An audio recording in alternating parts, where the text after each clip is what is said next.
Hey everyone, welcome back to Bridge Stories. You are listening to Season 2.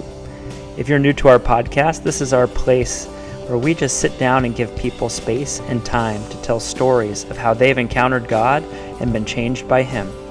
This season we're going to be sitting down with some familiar faces to many of you, and we hope that you'll get a little deeper glimpse into who they are and the things that God has brought them through. We're also excited to get to introduce you to some new people, some people with some incredible stories to share of how God has provided and encouraged them and helped them to live out a life of faith. We hope that these stories encourage you and challenge you in your faith as you walk closer to Jesus than ever before, as you seek Him with all of your heart. So sit back and enjoy and be encouraged as you listen. With that, let's jump in. All right, ready to rock? Let's do it. Cool. Well, I'm here with Brenton. And Brenton, I was just saying and thinking on my way in here, and I told you, I feel like we're towing the line. We're kind of on the fringe of are we friends and acquaintances, so I'm excited to do this. I feel like we're going to be definitely friends by the end of this. But as we get started, why don't you just tell people who you are, maybe what you do, and maybe some of your connection to Bridge, and then we'll just use that as a jumping off. Yeah, definitely. My name is Brenton Fessler. I am a pastor here in the city of Orange, been in this area for almost 9 years. So we moved to town in 2014, and kind of what brought us to town was to plant a new church. So the connection to Bridge was actually, Pastor Danny was one of the first to be so welcoming to us. And we wondered, you're like, oh, you step into a new city, do people want a new church? And he and a few other pastors in town were just so open and welcoming. And we're like, all right, this is a cool city. So the friendship sparked initially with Pastor Danny. But obviously over the years, there have been moments where we have crossed paths. We've shared in ministry moments. You guys bailed us out here at the Bridge during a Christmas season when we were renting space at a community center on the east side of town. We couldn't rent that space during December. And the Bridge said, why don't you just come and meet in our fellowship hall? And so for 4 Sundays, we got to share the month of Christmas together, and it was so awesome. So, yeah, that's. I mean, what do I do? That's such a weird question. What do I do? I don't have that very clearly defined role. Like, oh, I'm an accountant, or I'm a lawyer. So I think people don't know what pastors do anymore. Yeah. So some of it is like, well, I gotta help them understand that. I think a lot of people who come to churches are confused what pastors do, but definitely the world at large has no clue. Like, what do you even do?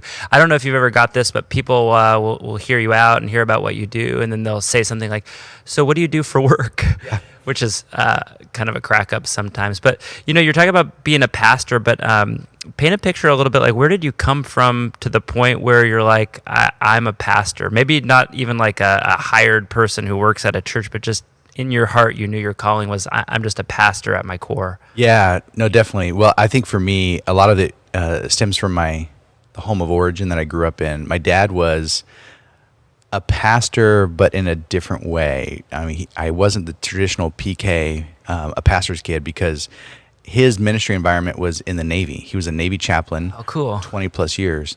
So my life growing up was every 2 to 3 years, we would go from duty station to duty station. I was born at a Marine base, but I also... Where were some of the stops along the way? All right, let's just do the whole list right here. You cool with that? Good. All right, so I was born in a blizzard in North Carolina, 1980. Okay. Soon after, about 2 years in, we moved to Virginia, and then we moved to Texas. Then we moved to South Carolina, Rhode Island, Scotland, California, the desert of California, the deep California. We're talking like 29 Palms, Joshua Tree area. Your friends on the East Coast thought you were surfing. Oh no, when we left Scotland, which is filled with rain all day long, and we're like, California. My brother and I are thinking palm trees, beaches. This is going to be epic. And we got to the desert, and we're like, what is this? This is ridiculous. So we were there for 3 years, my junior high years, and then I moved to Japan for a lot of high school, and then I graduated here in Orange County down in Mission Viejo High School. So my dad retired at El Toro Marine Base down there at the Irvine Y and all that kind of stuff. So yeah. What do you feel like a childhood like that? What do you feel like that kind of put inside of you? It seems like from my perspective, you're probably a pretty adaptable guy, pretty Yeah. able to jump into a new situation quickly. No, I think that's probably the gift that I take from the experience is I have no problem meeting any new person. And I know the feelings of what does it mean to be the awkward person in a room. What do I have to do here to survive, especially in those identity-shaping times of junior high and high school. Yeah. I got to find myself, but I also get to reinvent myself.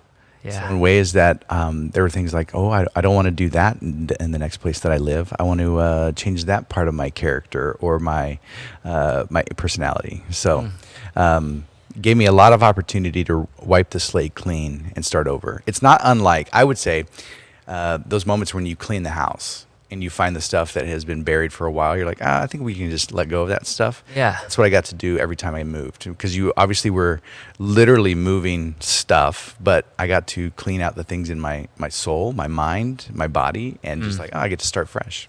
Wow. Yeah. So what was kind of your image of God or Jesus as a kid? It sounds like your dad was a Navy chaplain, but Yeah. I'd imagine a lot of his work was not like, it's not like you were a pastor's kid where you went to church and saw your dad preaching sermons. So what? No, definitely. I mean, I saw him do that at times, but I saw his role as a chaplain really even form me into my current role as a pastor, to realize that as a minister in that moment and in that environment, you are with people. So the opportunity is to connect the dots between a person, their life, their situation, the circumstances that they're going through, sometimes a lot of pain. Service members that are on deployment for a super long amount of time. My dad is there to be with them, but also the support systems for all the families that are left behind. So I got to see that firsthand. My dad, when we lived in that crazy desert town of 29 Palms, it was right at that first Gulf War, the early 90s. Oh yeah. So my dad, we landed, we got our new house, and within probably 3 weeks, he was shipped to the Gulf. And so I remember late at night getting woken up, wearing pajamas. I'm 12 years old, and we have to go to the airfield on the base where they have a 747, and all these guys are getting on board with loaded machine guns, and my dad's going. And he's just like the goodbye moment. But within 3 months, they send him home because they're anticipating death notices. And so as a chaplain, he had to go and would make those notices. And so I saw my dad's role as making sure people were aware of God's presence in the good, but especially in the hard and the bad. Yeah. So that formed me in terms of pastoral work. I didn't want to be a pastor growing up. I thought I wouldn't mind maybe joining the Navy one day, but it wasn't until I would say late high school, early college, where some of that calling was really solidified for me. I was like, I want to go make a lot of money. And I don't think being a pastor or a chaplain was like my ticket to the big fund. That's not in the fast lane to a lot of zeros in your bank account. That's for certain. So you're talking about kind of a big chunk of time and all these moving pieces. And so you said you started to feel that calling in your life. When was that? Late high school? Late high school, early college, because I think that was even a shaping moment for me of solidifying the faith as my own and not just my parents. So not going to church because they forced me to. Got a driver's license. Moments that I took freedom where maybe I'm not going to go to church that Sunday, even though mom and dad are going to go. They gave you that freedom to choose. They would. I would feel wrath from my mom. Okay. More so than my dad. I think my dad was okay with some of that freedom, but allowing my brother and I to explore, to experience for ourselves, but ultimately understanding that it had to be a decision that we make individually and not just do it because the family does it. Yeah. And so that was the late high school, had a great youth pastor that allowed me to ask questions. And then I moved into a season where I think a lot of it was shaping about where I chose to go to college. I was appointed to the Naval Academy. I was ready to go. I had multiple offers from multiple other colleges. And then when the time came, spring of senior year, to make my final decision, everything seemed wrong except going to Vanguard down the street in Costa Mesa. Yeah. I threw that application in as a last resort, like, I know they'll take me. And probably to keep my parents happy, I just like, I'll apply there to that Christian school. Was that the only Christian school Only Christian school that I applied to. And then I got accepted. That was easy. But then I said, okay, I'm going to go walk the campus. And when I walked the campus, I felt such a pervading sense of God's presence that this was the right choice. Yeah. And so I said, okay, I'll do that. But I still was going in as a history and poli-sci major.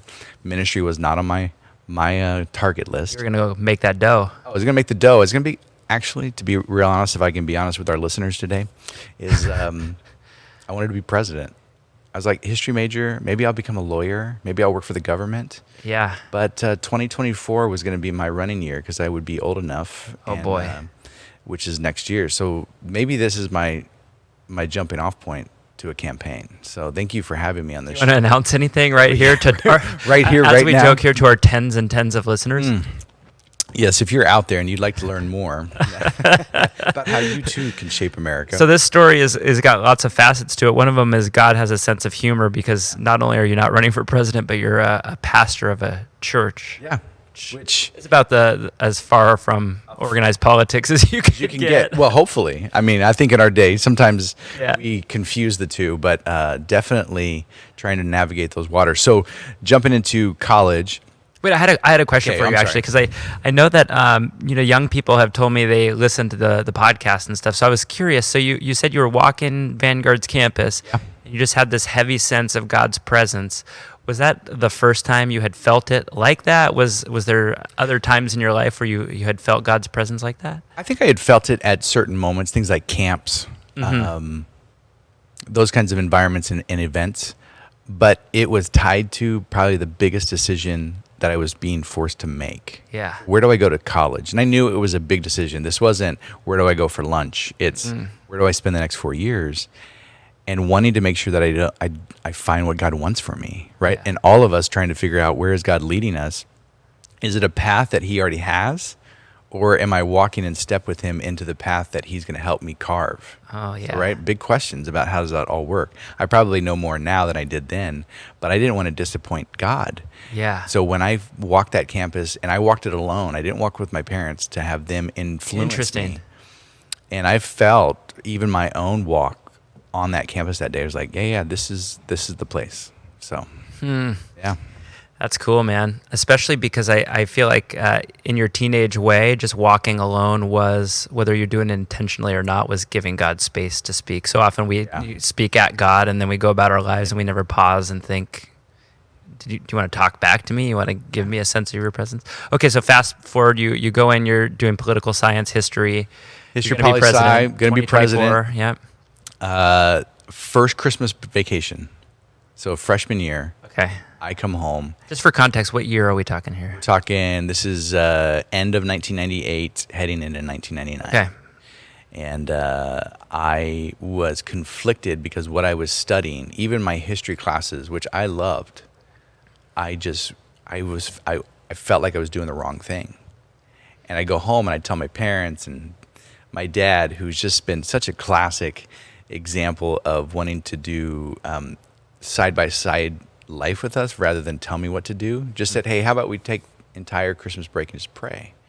And I said, I know that's like the right answer, but could you just tell me what I should do? How about you just tell me? And he's like, no, let's just pray. And so we prayed all Christmas break. And when I returned to campus in January, I switched my major because I had that heavy sense of, if it's not history, poli-sci, if that's not the angle God has for me, maybe it's ministry. And I had already begun to think about what God had gifted me in before, what I had done at church, what I had been involved with, and wanting to see people have those light bulb moments, where they encounter God in a real way, not just what they're supposed to do, and wanting to see that happen in more and more people's lives, especially people that I was connected to. So I come back, I change my major, make my history poli-sci department head really mad. And he was disappointed with me. He's like, I think you're doing the wrong thing. I said, well, okay. I switched my major, and literally I felt a peace that was overwhelming. But it wasn't easy. Yeah. Right? The peace was there, but the work was hard, and still trying to navigate where, now that I made the right switch, what do I do with the rest of my life? Yeah. I have sort of a similar experience, but I have a thought, and I'm curious if you felt the same way. But in the kind of declaration of I'm going to move forward studying and pursue being a pastor, do you have a sense of, even though this is what I'm supposed to do, what God's called me to, there's a piece to it, almost like the the peer pressure of people are not going to understand, because saying I'm going to go make a lot of money, I have aspirations to be president in the world is like this big aspiration. It's something that people are like, wow, that person's really driven. I got when, hey, I'm going to study the Bible and I'm going to go to seminary. It was sort of like, oh, Yeah. it's a lot of money to do something like that. It was almost like I think you're wasting your time. It's not unlike someone saying, well, I want to become a professional musician. Yeah. Because people don't know how to get there, how to become successful enough to make ends meet. Yeah. Right? I encounter students at church or just in my life where they're like, I want to become a musician, and their family doesn't know how to support them in that. Yeah. And the same is true for ministry. Like, well, how are you going to make a living? Yeah. How are you going to do that? Yeah. You're like, I don't know. Yeah, even I mean, just candidly, people will say like off the cuff things like, "Hey, one day I just have this feeling like you're going to lead a really huge mega church," and you're like, "Yeah, I don't really feel a sense of a desire to do that." Is that what you need me to do? It's like it's somebody saying like, "I see a gift in you, and in my understanding of how the world works, your upward mobility will go all the way to the top," or something. And sometimes you butt into that wall, feeling like, that's not necessarily God's calling in my life. Yeah. Yeah. I agree. So you pursue study at Vanguard, and what is your ministry experience while you're in school? Volunteering at churches nearby. Okay. I volunteered a little bit at the church that my parents were hanging out with at that time, but I also wanted to begin to have some of my own experiences, that I wasn't always just known as George and Sherry's son. So had a friend that was connected to, he was a youth pastor about 20, 25 minutes from campus, and there was a big youth retreat happening, and he invited me to go on as a counselor. And so, I mean, back then, you remember this, Andy, where there was a time where we didn't do background checks on people? So you're talking about being a volunteer about the time I would have been like a young high school student. So I remember. Yeah, you remember this season, but they said to me like, yeah, I mean, Tony, you can totally come on this trip. Like, that's all. I just signed, show up, pack your bag, I signed and come. that I was going, but I said, I mean, there's no fingerprinting. It's just like maddening to me, that the world that we live in now. Probably drove a 15-passenger van with no seatbelts on. Oh yeah, what was the point of the seatbelts? Got in the way. And so we go on this retreat, and I have this profound weekend experience with students, seeing the light bulbs come on. Like, okay, maybe it's this. And so the rest of the my time at Vanguard, in addition to the classes I was studying and jumping into churches nearby, but then senior year comes and everyone wants to tell me what to do. Yeah. Like, oh yeah, you can become a youth pastor somewhere. I'm like, maybe. But beginning of senior year, I had 3 people tell me about the same youth pastor position, independently of each other. And by the 3rd person, I was like, okay, I should look into it. Yeah. So I made the application, met the pastor, and actually got hired on September 11th, 2001. No way. That day. So I was scheduled to speak in chapel that day at Vanguard as the student speaker. It's my senior year, fall. And obviously the day changed everything. Yeah. It was weird. There was a contingency of parents from the youth group that I was applying to that were going to come to school, see me preach in chapel, be a part of the application process, like, oh, is this guy worth it? And obviously everything changed. So we took a detour at campus where it became a prayer and worship chapel. There were students at school that lived in New York and Washington, D.C., and our school was trying to make sure that they could connect with family. All classes were canceled. I've never seen a chapel service so full as that day. Yeah. It was crazy.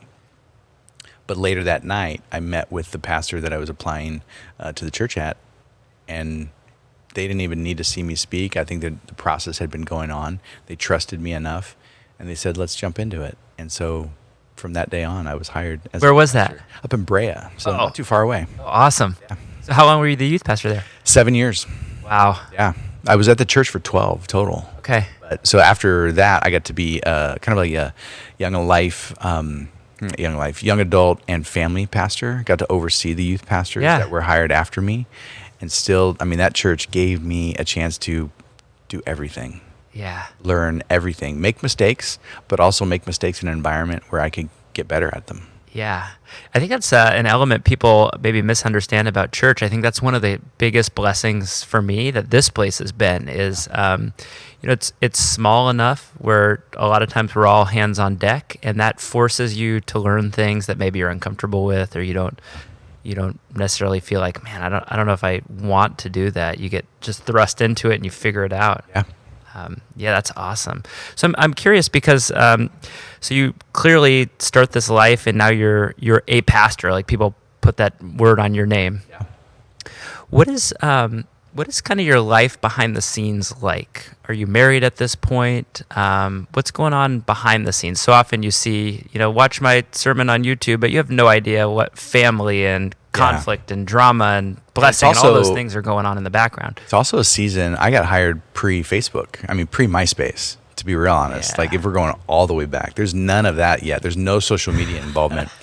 So I was hired and we were engaged, my wife and I. Okay. And so I had already popped a question to her. We were on a 12-month engagement because we knew I needed to finish my senior year, and she was a year ahead of me, so she had to finish her year of teaching credential to satisfy her requirements, so that by the time I graduated and she got her credential, 13 days later, we got married. Wow. So behind the scenes, jumping into the space of getting to know students, earning their trust. I had a mentor tell me that being in ministry is not unlike playing poker, where you have these experiences with people and you're earning chips in their life. And there will be moments that you get to play the chips because you have earned the right to be heard. Yeah. And so for me, I was given models, and even the pastor that I work for really did this well, of how do you involve yourself in the community? How do you involve yourself in students' lives, parents' lives, recognizing that being a youth pastor is not just for the kids in junior high and high school. It's also helping parents know that they're doing a good job. Yeah. And reflecting to them God's presence in their family's life, and being another resource. Rad. Right? People would send students, and they always want, I mean, you remember those days. People wanted you to fix every kid that came to youth group. Oh, yeah. And it's like, I get them for maybe 1 hour on Sunday, hour and a half at best, maybe an hour and a half on a Wednesday or a Friday night. And I have such little influence. Yeah. But I'm also a trusted voice because they'll trust me differently than they will their parents at times. Mm-hmm. And so, I mean, I remember moments with students where they'd make all kinds of fun mistakes, and I was there not to be a shameful personality or voice, but help them walk through that and how they do that. Yeah. How do you feel like that's kind of prepped you for working with adults? Adults are a little less hormonal. A little bit. A little, maybe Depends on less the week. straightforward, Yeah. Yeah, I think all I learned as a youth pastor has prepped me for where I'm at now, even with adults, because people rarely remember the messages that I preach, but they remember when I was there in the moment that was needed, at the birth of a baby, at the hospital for just the right time, when I randomly swung by their office, a place of business. Maybe they're the owner and I get a chance to pray over their facility, pray over their business. Maybe they're just an employee and they know and notice that I'm a pastor in the community. Yeah. I just want to be a tangible representation of God's presence. Yeah. I'm not God, but I get to represent him. Yeah. So, yeah, I've definitely seen that in you for sure. We were talking before we started. One of the things I've been really curious about is as I've met people in the city of Orange that I just, there's people you meet, and for instance, if I had met you on the street and someone was like, "Hey, Brenton's a pastor," I would have said like, "I'm not surprised by that." But I've been really curious. What do these people's lives look like behind the scenes? Like, what do you do at 6 a.m.? What are the things? Because in my experience, I can live out my faith in Jesus pretty well on my own for maybe a week or two. Yeah. But the long standing, and you've probably seen this, there are a lot of pastors who 6-7 years in, they just go by the wayside. They just decide it's not for me. yeah. The long marathon of following Jesus every day and preparing in that way for, who knows, maybe a heavy conversation comes up that day. Maybe you're just prepping a sermon. But when it comes, what is your rhythm of life like? Yeah. I have been thinking a lot about that lately. Not like I'm in the mode of just trying to figure that out now, but having now 22 2 years in ministry positions. And I want to not fizzle out, and I've had friends much like you where ministry was not their lifetime calling. And at times that's okay. Yeah. It might just be seasonal.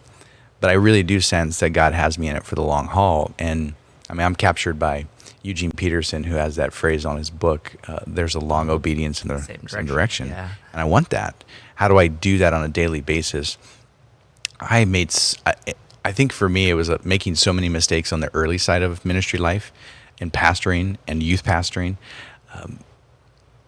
making dumb mistakes where I took advantage of my marriage, where I would come home late because that one more student needed to see me, and I would spend the extra time going to see students and being with them and their families, and I would forget that I also had my own family. At those early years, it was just Rachel and me. Yeah. But when we started having kids, all bets were off. Like, that's where I think I began to recognize the need and the necessity for boundaries. How is it that I involve myself in other people's lives while loving to see those light bulb moments go on and see them come to faith in Jesus? And if nothing else, recognize that God's with them, but also that there's this family that I have at home that I'm an example and a representation for God as well there. Yeah. How is it that I can be loving and faithful and grace-filled towards my wife, towards my kids, making stupid mistakes as a father on the early days, missing things because I felt like being at that one extra church or ministry event was more worth it than the cost of my kids. And I think I have been given great examples. The pastor I worked for in Brea, my parents in their ministry life, other mentors in ministry, and even now coming into my season in Orange, which is right around that 8-9 years of length, watching other good pastors. Like Danny's a great example of how do you keep boundaries, but I know that comes from making mistakes. Yeah. Boundaries don't show up automatically unless you've made a mistake and you've hurt someone, hurt your family members. So the rhythm for me in a lot of ways, and I get to decide my rhythm because I'm the lead pastor of the church, but I also want to decide a rhythm that makes sense not just for me, but also for the team that I have around me. So how do I be good to my family? So for me, behind the scenes, if like you peel back the curtain, is I am the best breakfast maker in the family. And I feel one of the gifts that I can give to my family, and I won't do it 100% of the days, is I want to make sure that everybody leaves the house with a good breakfast. That's awesome.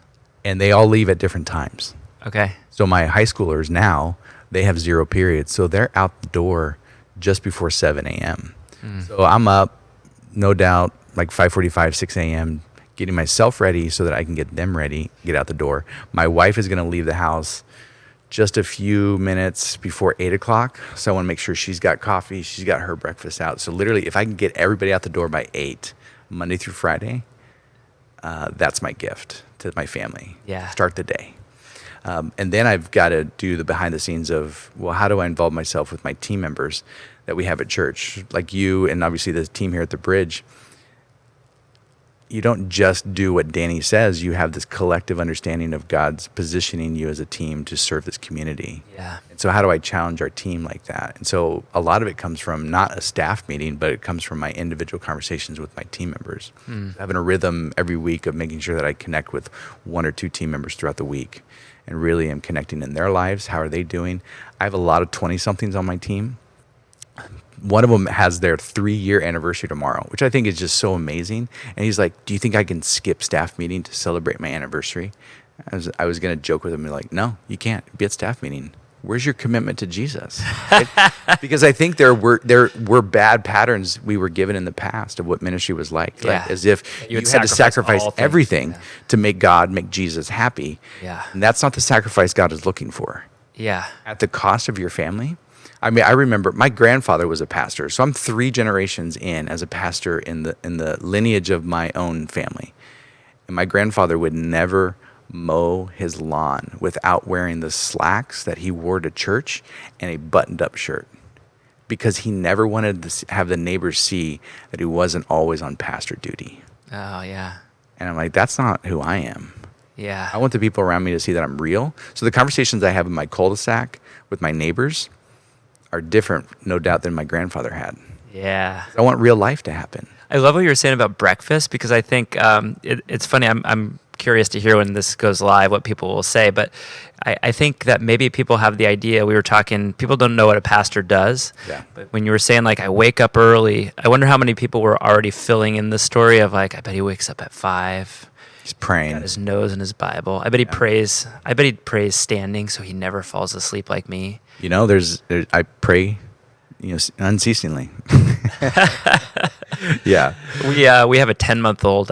Not recently, but I'd say when he was like 5 months or younger, I was trying to keep my rhythm and my routine. So I'd wake up super early. I would go downstairs. I'd get my coffee. I'd sit in my spot, open up my Bible, and then I'd take a deep breath and I'd open my eyes 45 minutes later. Right. And it was like it took me a couple weeks to receive the grace of. Oh, that's a great phrase. I'm not holding it against you that you fell asleep. I almost felt like God was kind of chuckling a little bit, like, well, that's kind of what you get. You should have stayed in bed an extra hour. You needed it. Yeah. Because, and I think you can flip-flop it at seasons and times in your life. There's going to be moments where you're up late with the 10-month-old. Yeah. And most people aren't awake at that hour, right? Right. And so what is it that you get to do? How do you commune with God in those moments rather than feeling the pressure of, in order to make everyone around me happy, I've got to be up at 5 a.m.? Yeah. I think your example of making breakfast is, everything is spiritual when done, for the glory of the Lord. I think just the idea of launching your kids. We were just chatting not long ago. There's a young adults Bible study. They're going through, I think, the Timothys. Okay. One of those, I think it's the second Timothy. It's like some of the requirements for deacons. Yeah. And it's, I can't remember what translation I was in, but it was, your household needs to be in order. Yeah. And I think one of the interpretations of that is the heavy-handed, masculine man who has control of all things. But I was thinking, you know what? When I serve my family well and it seems like things are going well at home, I can come do ministry kind of in a day-to-day routine and in 5 or 6 hours get so much more done, where your mind is not like, is everyone okay at home? Or the opposite, you could be in conflict with your wife. I'm sure that's happened 1 or 2 times in your relationship. Maybe. Or something's going on with your kid and you come and maybe you're working 11, 12-hour day and you look back and think, like, what did I actually get done? Yeah. And I was thinking, the requirement is not I'm the boss and I'm in control and everybody does what I say. It's that I've served so well that I know everything at home is taken care of. Yeah. And it's not because I have to be the servant for everybody, but it is an example of how God has gifted and placed me into our nucleus family. How is it that I help them? Yeah. And the little things, like even breakfast, trying to bring calm. I mean, we have, I'm sure your kids may not be there yet, Andy, but you've been around people like this where they get hangry. They just get really mad if they haven't been fed. And my kids are there. If they leave the house because they're so late to school, and we've done those days where they skip breakfast and they're jerks. And so I want to make sure that they too are a gift to the world when they leave the house. So this morning, it's not even school. School starts next week.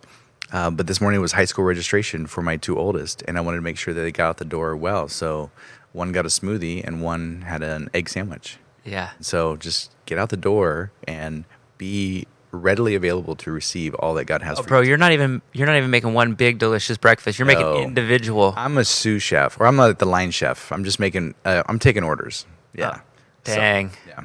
I already had a high opinion of you. Quick question, just kind of a segue. Have you sipped your coffee yet? I haven't. I was waiting for the right time, but I appreciate you calling it out now. All right, I'm gonna watch your face because I have a story to tell you. About this coffee? Yeah, I'm embarrassed. I can't wait. No, it's not a good story. Shoot.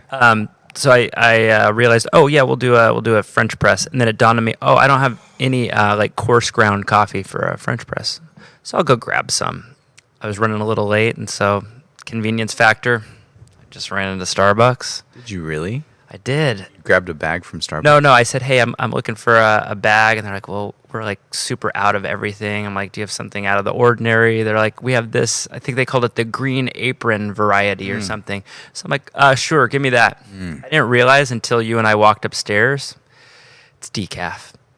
They never even mentioned it. I didn't even read the bag. That's the point of this whole day.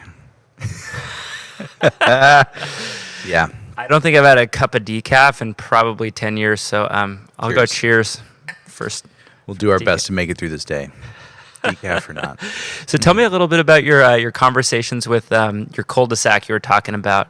I think one of the things I'm curious about is so many people, they have great church attendance, they go to worship nights, they come to Sunday, they come to Wednesday, but in conversations I'm having, they're struggling with, how do I bring up my faith in Jesus at work or in my neighborhood in a way that's, not like obtrusive to them or something that's like, oh, that was kind of in their face. How do I naturally do that in a conversation? So I'm just curious, how would you do that? Yeah, and I think we live in a time right now where the natural is not so natural because people want to put out their where they stand on something to be seen or to be known, whether it's on social media or perhaps we don't put flyers in windows, but we do have perhaps a political candidate that we support that we'll put in our front lawn. Like, here's who I'm voting for. Like, this is who I am. This is what I stand for. So if you're not okay with this, we're not going to be friends.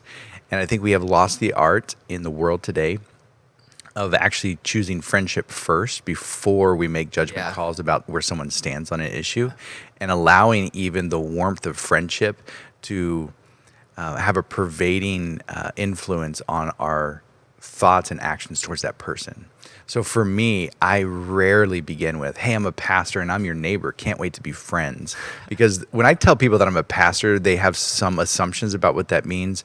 Some people try to stop cussing the moment they hear that I'm a pastor. Or they tell me why they haven't been to church lately. And I'm like, I'm not here. I'm not the attendance meter. I don't need to know your church attendance. I just want to be your friend. So I'll actually hold what I do back until we get into the relationship if I can. But oftentimes the first question people ask is, so what do you do? And so for me, it's just getting to know my neighbors. And so it's getting to know some of their stories. How do I become friends with them? Trying to do my best to not allow our cul-de-sac to become the garage door open and close gang, where all we do is open that door, get in, close it as quick as we can, and not engage someone. So how do I engage? I became friends with one of our neighbors a couple years ago, and she was elderly, didn't drive anymore, noticed that we had 2 cars in the family. We only had space for one in our garage. And she's like, hey, how about I give you my garage door opener? You just park in my garage. And I was like, this is amazing. So for months, I was friends with her. And then one day, the ambulance was called to her house. And I didn't notice it, but a neighbor came over and they're like, hey, don't you have the garage door? So I go out.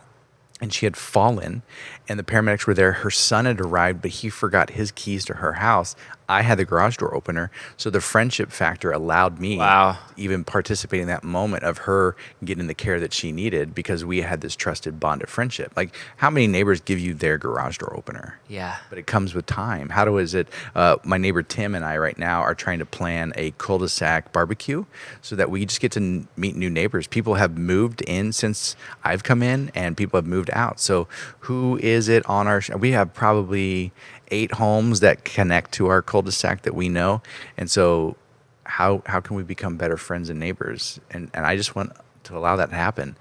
And it sometimes it happens in weird times. We were at home one night. We have, I don't know what your setup, but we have the laundry facilities for our house, the washer dryer in our garage.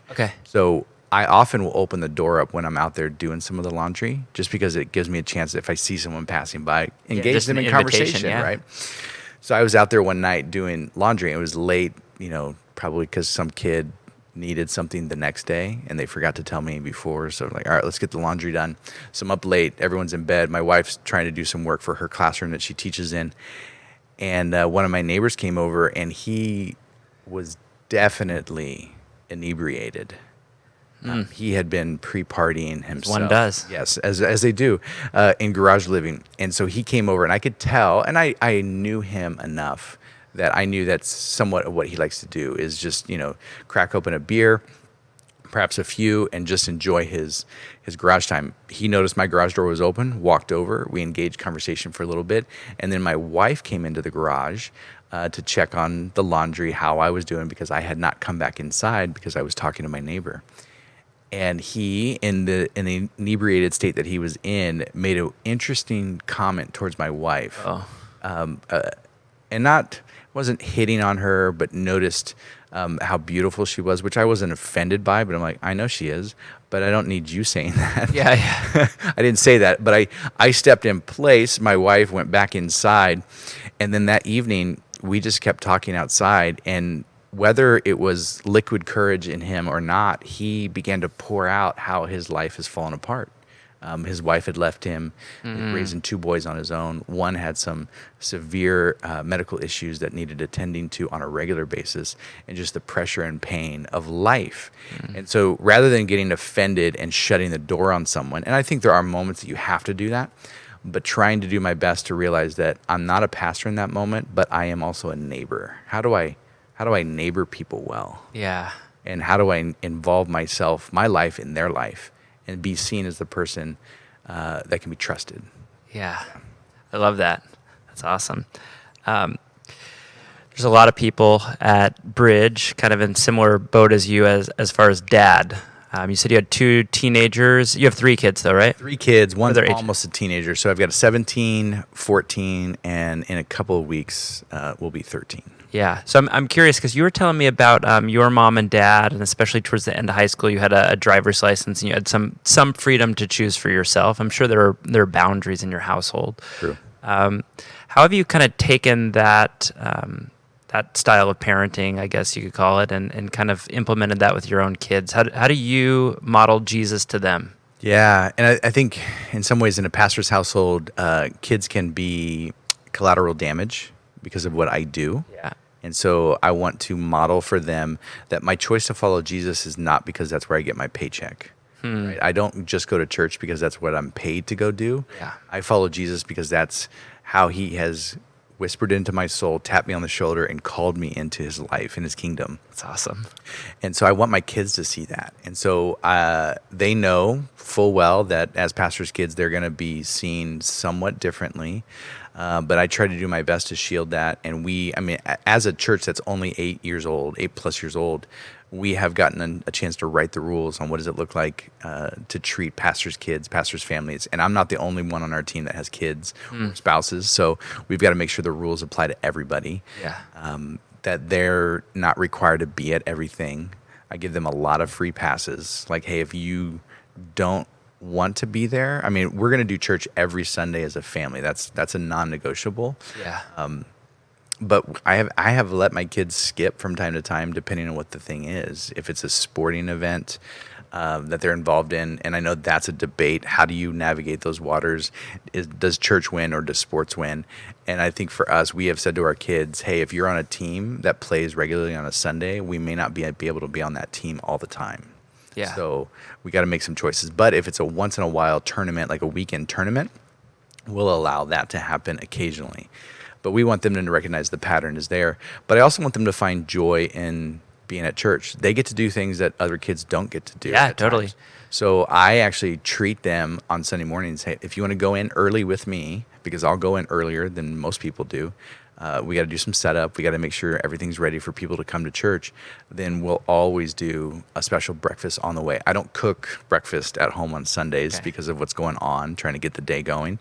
But I will stop at one of their favorite places on the way to go get breakfast. So for them, going to church, if they go early with me, is equated with I get to get special breakfast with Dad. Yeah. So I want that to be in their mind. Yeah. But I also want them to realize that they get to be involved in other people's lives. There are other adults that they like at church, sometimes more than me, and I like that too. Yeah, I love that. That's awesome. I think so often parents are so conflicted. The world is pressuring them so heavy-handed on all sorts of things. Kids go to school and have all kinds of thoughts and ideas that are getting pumped into them, and I think sometimes parents want to swing the pendulum on the weekends to this is the super heavy-handed. You're going to do everything church, and oftentimes what I hear is the back end of that is kind of the rebellion of, I don't want to be forced into this. So I think there's a lot of parents trying to figure out, what are the things that I can put in place where Jesus is sweet, and it's a curiosity that kids want to fulfill, but not something that this is what you have to do. But this is what mom and dad choose to do. Yeah. This is what we're going to do, and we want to invite you to try it in your own way. Definitely. We do something on Sundays as a family that I would say, even if some listeners want to try, it's worth giving a try to, is we call Sundays Peace Day. Because in our world, you can barely make it through a day without some device in your hand. And my kids now, as teenagers, all three of them now have phones. And judge me if you will at their ages but we just knew when they get to junior high and high school, their schedules are different. I want them to be able to call me, contact me. So we gave phones to each of our kids once they got to junior high. And so we obviously have some strict boundaries on what that means. But Sundays is a day that, because we have devices where I can put screen time limitations on them, Sundays is a day that they don't have access to all of their favorite apps like entertainment or gaming, such as like they don't get to go watch YouTube videos. They don't get to go play games on their phone. It's a device-free day as much as possible. Yeah. So we call it Peace Day, which means that when we come home from church, we're going to go have a lunch, whether we eat at home or we go out with friends. It's going to be an afternoon that's spent differently, trying to involve Sabbath kind of practices while not being so strict on some of those rules at times, but trying to make the day more of a family bent day where we get to go do things as a family. We might go hike. We might go down to the beach. We might go see friends that have a pool. We might do something. We might even go watch a movie together. So for us, making sure that Sundays is not just the day that it's guilt trip to go to church day, it's a fun day. Yeah. Yeah. That's cool. You got a lot going on, because you were telling me beforehand about your doctorate program. That's right. Yeah. Halfway done with that, but how long is your program? It's about 4 years total. So I started in 21. I'm sorry to cut you off, but I think sometimes you start talking like with pastors, and pastors kind of have an idea of different tracks, or, like undergrad, seminary, doctor program. But a lot of people have no clue how this operates or works in the pastoral world. So maybe just paint a picture for people. Yeah. So I graduated with my undergrad degree from Vanguard, as we talked earlier, 2002, got married, jumped into youth pastor life for the next 7 years. But even in those 7 years, knew that I wanted to further my education. Education was a value to my parents, also to people around me. So I jumped in and did a master's degree, a seminary degree from Fuller up in Pasadena. So did a master's in theology there. And then I always knew I would love to approach a doctoral program at some point, not for any ulterior motives, like I want a change of calling or position or title or even a change of what I do. I just wanted to further my education. Yeah. I feel as a pastor, I've always got to be on and ready to speak, and I want to make sure that the well is deep. Yeah. So not just trying to pull out sermons from what I did 5, 10, 15, 20 years ago, but how is it that I'm seeing God actively now, so that when I preach or teach, I'm giving accurate information. And we live in a world where people are Googling pastors, right? They're going to be at church on a Sunday with their device in their hand, their phone or tablet, and they're going to check on if what I say is true. And so I want to make sure that I know the Bible better. I want to know God better. And so going into a doctoral program that is focused on the New Testament is what I'm doing right now. That's awesome.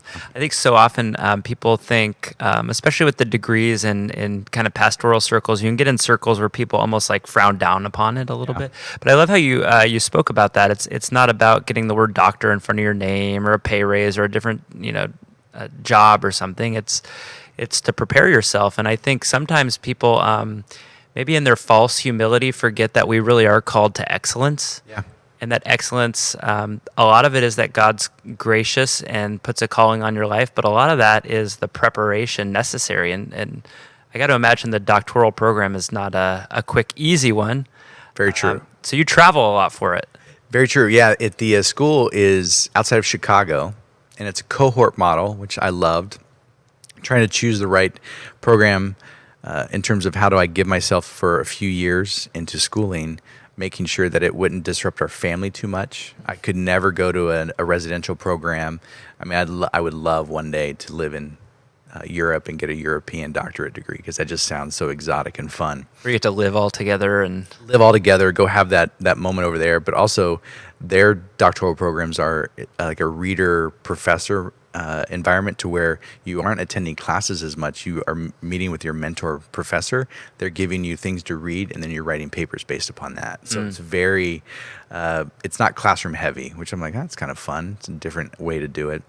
So my program, cohort model, so at least twice a year, I'll be in Chicago for 1 week intensives.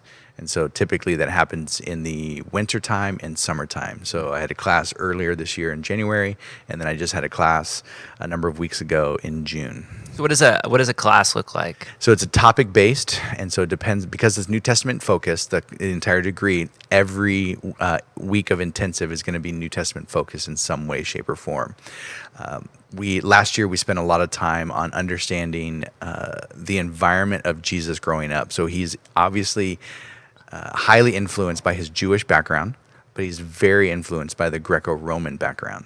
So we had to do a lot of reading, understanding like the writings of Josephus, Pliny, everybody that's writing at that time period to understand what's the milieu that Jesus is in. Milieu, just like what's the environment that he's in.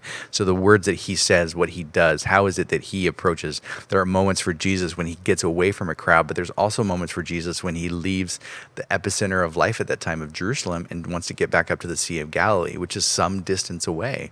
And so why is that? Well, most likely it's because of the political and military might of the day doing things. So it's fascinating to understand that. My last class is a little drier. It's a niche topic of hermeneutics. So how do we understand the words that get used and extrapolate from them meaning, but not just in an exegetical sense. Again, another great biblical study word of exegesis. I want to find from the text what's going on. But hermeneutics is understanding who has authority by what I'm reading. Do I have authority as a reader? Do I give the text meaning, which is I read my own stuff into it? Does the author have the ultimate meaning? Or is there another angle of it? Is it the actual words itself, regardless of the time period that we're in? Right. So there's even more than that. But so a paper that I'm writing right now is all about how do I understand hermeneutics in the New Testament. I got to imagine I love those sorts of things. I love the just the reality of reading some Roman history, for instance. Oh, yeah. And sometimes it's so dry and so dense, but you know that if you read long enough, there's going to be a nugget where all of a sudden a New Testament parable is like, oh, yeah. I know what that means now. I get it. Sometimes it comes with embarrassment too, because you're like, I've taught that 2 times and it's wrong. I've taught it wrong. Yeah. That's very humbling, but also very needed. And realizing that as a pastor with people are also graceful with pastors. Yeah. Right? Pastors, while shaped by their educational environments and their background, are also highly shaped by their congregation. Yeah. And it's fun to just grow with people. That's probably why I don't, at least in this season of life, I'm not super attracted to just being like a guest speaker from time to time at different places, because I don't know the community. I don't know the environment. Yeah. I love doing life with the community that God has called me to. Yeah. Getting to know people's lives. And so noticing that when I speak about a topic or open up God's word for one day or another, it's because I'm enlightened by what's happening by the people in my crowd. Yeah. I know who's really struggling right now. They can't pay their bills. I know who's on their way towards a divorce. I know who's about to get married. I know when things are really tough. Yeah. So when I have that in my mind and my background of understanding when I'm approaching the text, more meaning comes out of it. So exegetically and hermeneutically, I'm pulling things out that mean more because of the people that God has called me to. We were just talking about this the other day. I teach the midweek Bible study of, so often I think in our culture, we're very independent-minded. We're very much pick yourself up by your bootstraps. And, some of the individual devotional culture is awesome, reading your Bible, but sometimes we forget, like, for instance, this Gospel of Matthew was written to be read aloud in a church. And so even if we don't fully comprehend why, there is power in the fact of using it the way it was intended to be used, not, I'm late at night reading. And I'm not saying we should be discouraging that. I'm just saying sometimes when you do it and somebody says, hey, did you consider this? Like, I didn't consider that. And that just gives so much more life. Yeah. As you were talking, I was chuckling about, preaching to your own crowd because I'm relatively young, at least in pastoral circles. I'm 35. And I preach maybe once a month here. But one of the things I've learned as I've grown older is this is a very soft landing crowd. This crowd is not the, you said this, and now I'm going to back you into this theological corner and make you. It's very much people who know the word well, but they're gracious. Mm-hmm. Man, as a young person who had to learn how to preach in this context, this was the perfect place. Yeah. And I only know that because I had been asked to speak and preach at other places. And I don't know if you ever had this, where you're reading the body language, and maybe in your preparation you're in something where you're like, I'm not 100% sure, but I'm pretty convinced that I'm going to go this direction. You go with it, and the body language is like, really? Yeah. I have been so lucky to have a place that, as a young pastor, that's been so warm and welcoming. And even people when they take you aside, they're like, hey, did you maybe consider this? And the honest answer for me is like, no, I didn't consider that. It's fantastic. Thanks for not yelling at it out in church or throwing some rotten fruit at me. Or taking it online. Oh yeah. Right? Yeah. Yeah. That comment section of that email inbox is a hotbed for it.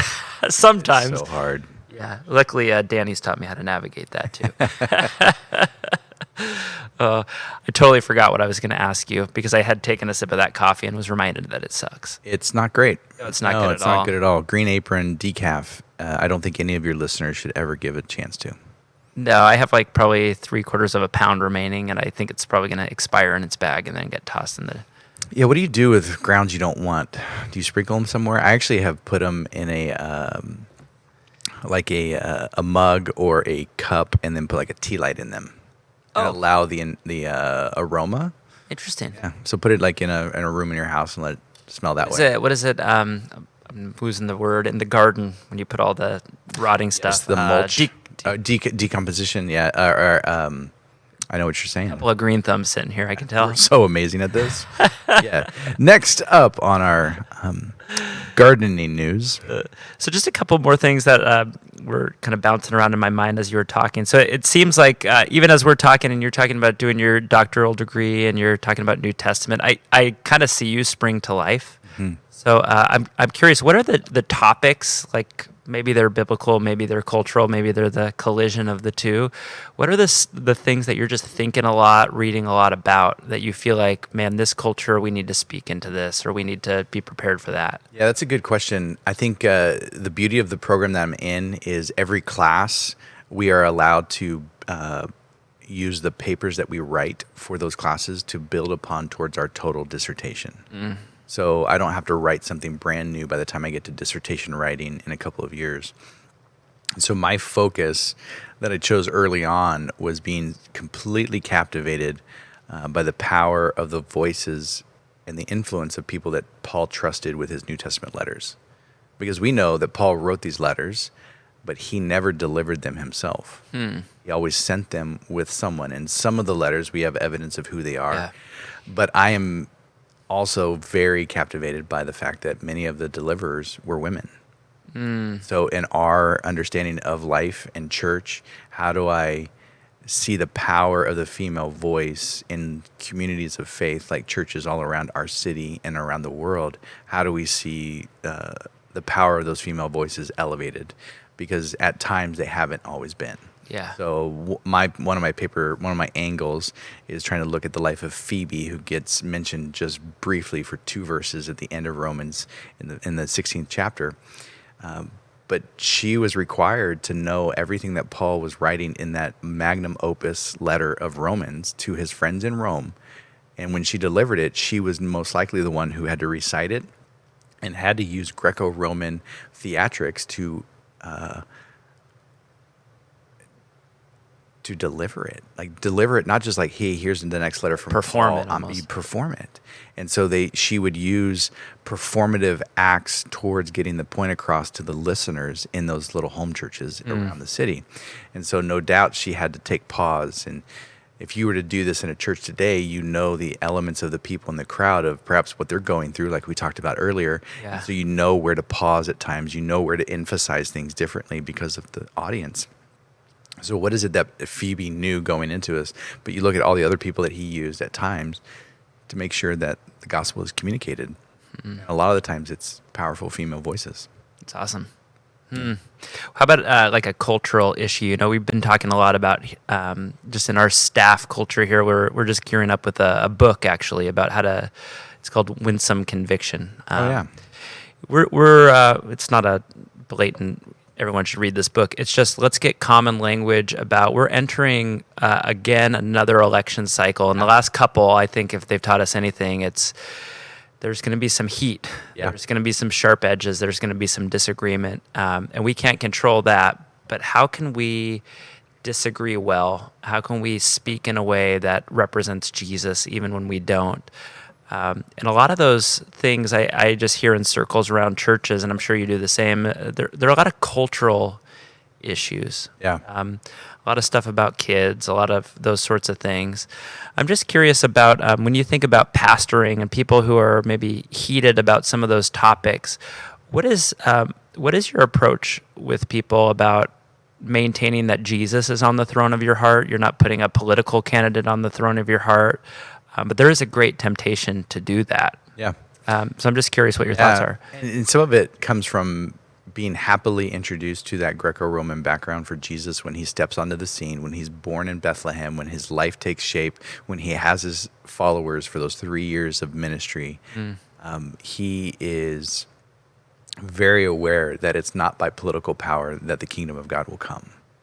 And so recognizing that our dependency, while we sometimes are really good at saying our dependency is on God, we still want to try to do our best to control power. And when we control power, even political power, regardless of what side of the issue that we're on, I find myself as a pastor trying to do my best to help people understand that you actually can have more influence with your neighbors and coworkers if you're willing to have conversation rather than shut down conversation based upon your political beliefs. So how is it that I engage people with kingdom ideals and kingdom mindsets towards things like righteousness and truth and justice and ethics in everything, right? Around the family, around the body, about all kinds of issues that continue to pervade us. How is it that we have a commitment to Jesus in the midst of all those shifting landscapes? Yeah. And much of the time, we have to understand that the shifting landscapes we're encountering aren't all that dissimilar from the shifting landscapes that Jesus encountered and his early followers encountered in that first century Roman context. Because for them, you either said yes to Caesar or not, and you probably died for it. Yeah. While we don't live in that environment here in America, there are cultures around the world that still do. So taking a step back and realizing that I might fight my neighbor because of the sign that they put on their yard, but that's not the fight that's worth fighting. I like that. So how do I neighbor well, not with an agenda in mind? Yeah. Because we are sometimes agenda-oriented people. I need to get my point across. You need to know where I stand, don't you? Like as if that's the posture we're supposed to take. Yeah. And Jesus gives us great examples of actually he sometimes is more welcoming than we are willing to let him be. So why is it that when Jesus walks into a town, every scumbag around wants to hang out with him? It's because they recognize in Jesus that he is non-judgmental, non-threatening, but he is warm. Yeah. Only people he's cold to. The only people he is cold to are the people who think that they already know how God works. Yeah. And so allowing the people that I get a chance to pastor, but also allowing the people that I get a chance to be neighbors with to see the mystery of God in all of that. Yeah, I've noticed lately, just in pursuing God in my own life and wanting to have those conversations with people, whether they're immediate or they take 10 years to get there. I've noticed that these big events in life often allow doors that are closed to crack open. For instance, maybe a neighbor that you're not close with. For me in this season, maybe his wife gets pregnant. Yeah. and all of a sudden it's, oh, now we have something in common, whereas we probably have nothing in common. Now you're going to have a young kid, I'm going to have a young kid. How do you, not in a manipulative way, but how do you leverage that into, hey, you want to just get in the habit? So I did this for a while with neighbors. Hey, want to get in the habit of walking our kids in strollers down to the donut shop? Yeah. And so many of those conversations, if you're like, oh, did they convert to Christianity and want to get baptized? The answer was no. But many of them were, you figure out who is giving you, like you were saying earlier, more chips. Yeah. And maybe the time isn't right. But I've had moments where you begin to see those things pay off. Sometimes it happens around getting married. Yeah. Happens around sending a kid off, like you might be doing soon, off to college, and feeling like, hey, you've done that before. I want to enter into a relationship with you. How did you do that well? Yeah. Ask questions. Great question. When that topical conversation blossoms into, hey, let's grab coffee, or, I think that is sometimes lost in an election cycle where it's, I want to project my political views. By the way, I'm a Christian. Yeah. I think the temptation is somehow I'm going to flex my political muscle and make sure you know where I stand. But what you've really done is you've slammed the door into any possibility of a relationship. And I like what you said, because I think part of what we're called to do is to be soft and gentle, to be people that people are curious about. And oftentimes we're waiting for someone else to be that person, but they don't know Jesus. They're not going to be that person. So if you're not, it's not going to happen. Yeah. Yeah. We had an event happen, and I wonder if you here at the Bridge or anybody else you've encountered have had this experience where we had people visit our church a couple of weeks ago, and they called themselves First Amendment auditors. And no, I haven't heard that phrase. So listeners, this is going to be a fun little story. A couple of months ago, we're on a thoroughfare right in the city of Orange. And so a lady from another church was walking by. She had gone to the early service at her church. Okay. And she stopped by. We have an outdoor kind of donut coffee time before church begins. We're encountering people just walking on the sidewalk. She stops by, talks to one of our team members, and just says, hey, we just had these people show up at our church this morning, and they're called the First Amendment auditors. They showed up with video cameras. They stood on public property, like sidewalks right off the side of the street, and they kept filming everything that was happening at church. And they were looking to just get a rise out of people when they're filming. You're like, okay, whatever. So apparently they hold this sign up that says, we're allowed to do this according to the First Amendment. Well, our church was lucky enough to be visited 3 weeks ago. Okay. And they came and they held up their signs and said, we're allowed to film in public property. Now, they couldn't step into church property. They weren't allowed to go into the service, begin to film things. They weren't able to go into our children's or our youth classrooms and film anything like that. But they literally stood on public property and they filmed. And I was so grateful to see how our team and our people responded, because literally they are looking to incite something. And we looked at their YouTube channel later that week, and we just noticed that they go to churches a lot of the time, and they're just looking for Christians to pop off. They're looking for Christians to explode, because that's what they want. They want that online video element of, this is what Christians are about. Yeah. And I was so glad that our team and our church responded the way it did, to where there was nothing. And literally one of my team members heard them over say, this place is dry, we need to leave. You're like, all right. We're not going to get any viral. We're not even going to, exactly. Nothing exciting is happening here. They're just trying to invite us in for a donut and coffee. Yeah. And we kept offering. We're like, one coffee? You want another donut? They're like, no. We're good. And they didn't know what to do. The warmth and kindness that was being presented by our community that morning. And I loved it. Yeah. Yeah. So how do we do that to help dispel sometimes the funk that people are looking for? And like you say, sometimes our lead card as, hey, I'm a Christian, so we already, our neighbors already have an assumption about where we stand on certain issues, rather than allowing my own life experience, personality, and family to have more of an impact on that neighborhood than anything else. Yeah. Right? I mean, walks to the donut store, that sounds like a dream, to where conversations show up that you never expected. Yeah. Because we are closer to one another than we let on at times. Mm-hmm. If we're willing to let the guard down, to put the wall aside and say, hey, I struggle with certain things right now. Like, we're not killing it right now as parents of teenagers. What have you learned? Yeah.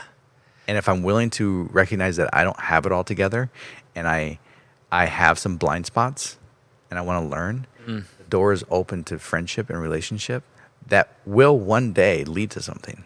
Yeah. Again, it's not agenda based. I'm not here to get you saved or baptized or converted today. I just want to live life with you. Yeah. Yeah. I think it's such a good point. I've noticed so often people are sometimes taken off guard when they realize that not only do you have weaknesses, but you're willing just to openly admit what they are. People are not dumb. I think people can see things, and they already probably know some of our weaknesses. Yeah. I've had this many times where I just say, hey, I'm not totally sure what's going on with my 4.5-year-old. I need a little help. And you seem like you got a 6-year-old and he's doing great. How did you do 4.5? And people are almost like, well, shouldn't you be the one who's read all the books? And Right. like, no, I'm asking you. I trust you. I think as we're talking, I was just reminded we're not just now friends. I think we crossed the line. We're friends now for sure. We are. But I was thinking we are teammates. We are co-laborers, whatever people want to use it in ministry. And that's not just pastor to pastor. That's any follower of Jesus in the city of Orange. And so I think that people will recognize your face probably, but just for people who are thinking, hey, that's a ministry partner in the city of Orange. Maybe they do church a little different in a different building, but we're on the same team. Let people know some of the things you do in and around the community. I think sometimes people love to hear. No, I like that question and like the angle. We have yet to do it, and I want we're heading into a season where we want to revamp our website, and I would love a portion of our church website to have a list of churches and pastors that we're in relationship with. Oh, that's awesome. Let people know that, hey, if this is not the place that God's calling you to, and this is not the church for you right now, there are other great churches in town. Literally, and I've said this to people point blank, and I'm not trying to, impress anybody, but if I didn't attend my church, I would come to the Bridge. But I would love to participate in other churches around town because all of my friends are involved in those ministry spots. So in terms of... It's a super unique culture. It really is. I was in San Diego before this, and the culture was not like vicious or anything, but it was very much like there are a limited amount of people. Yeah. You have a certain amount of seats at your church. We have a certain amount of seats at our church. We are going to do internet promotion and events to fill our seats better than you can fill your seats. Yeah. And what's so crazy is in my experience, so much of that is it's just Christians who, for whatever reason, left their church and we're fighting over where they land next. There wasn't a lot of energy and, hey, there's a lot of unchurched people who have never been to church. Then I came here, and it took me a while to figure out, like, what's the angle? Yeah. Danny and Brenton, what's the angle, right? There's no angle. There's no angle. It's, hey, if this isn't a good church for you, you should definitely check out Refuge to get well cared for there. Well, that's kind. It was fun. Bridge is the type of church that cares for its pastors, and you guys let Danny go on a sabbatical recently, a little bit over a year ago, I think, right? Year and a half ago? Election time, I think. No, COVID time. It was COVID. I can't remember. I think you're right. Oh, yeah, it might have been election/COVID, whatever. A couple years ago. And for a few Sundays on his sabbatical, he actually attended Refuge. And I just loved seeing him, Rochelle, the kids at times. And the friendship is there. But in terms of what I get a chance to do in the city is obviously be a pastor. Our church is in a season, and even depending on when this is aired, we might have things figured out or not, but we're looking for a new location to meet. Our current location isn't going to be available to us unendingly, so we've got to find a new location to meet. I get to be a police chaplain at the Orange Police Department, which is pretty cool. Get to serve alongside Danny, get to hang out with some of our fire chaplains at times, do things around the city. One of the things that we care for in the community in Orange, but also Greater Orange County, is foster kids. So we do a ministry called Royal Family Kids Camp, which Bridge has partnered with us, sent people. You guys have been a key partner in that element. And so for us, every year sending 40 plus kids up to camp that are in the foster care system and allowing them for 1 week to experience that mountaintop experience where they know that God is real, whether the circumstances the rest of their year look like it or not. And so if we can give them a glimpse of who God is, how much he loves them, that's what our people get pretty excited about in terms of foster care. I want to do my best to be available to our schools in the area. So trying to get out there and meet the principals. I connected with some people on Chapman University's campus recently, and so cool. That's another wonderful place in our city. How do we reach out to that place? How do we express God's kingdom there? So yeah. It's awesome. So many cool things going on. I love the culture around Orange. There's no competitive feeling. Definitely. It's like people remember who you are. Nobody gives you the sense that I'm above you or below you. It's just such a wholesome, good environment to love God and do it with other people. Yeah. You know what? I think it's probably a pretty good time to sign off. But just out of curiosity, if someone were to see you on the street, strike up a conversation with you, is there anything you'd like to say as you kind of sign off and we wrap up this episode? Oh, I hope someone would at least stop me. They can probably find me in and around Old Town, grabbing some coffee at some coffee shop. Probably not going to be Green Apron Blend that is decaf. It'll be somewhere else, but I would love to strike up a conversation. I want people to really consider how God is active in their life, and that's not a guilt trip statement. And so whether you go to work as an accountant, like I mentioned earlier, the lawyer, the nurse, the teacher, the homemaker, all of that, how is it that God is active in your life right now? So you started this podcast episode out wanting to try to peer behind the background in my life, the curtain, like what's life really like for a pastor? And I said to some people yesterday, I said, people don't know what I do. I could make up my time all 7 days. But in addition to obviously prepping for a church service or a sermon that I got to preach, I feel my opportunity in life is every conversation I have with people in our community and around town is I want to make sure that they recognize how God is completely available, He's active, and He's real. I love that. It's a great encouragement to anybody listening. Well, thanks, Brenton. It's been awesome sitting and chatting. I'm not sure when this will go live, but it'll go live eventually. And as we joke, you're going to be so locally famous.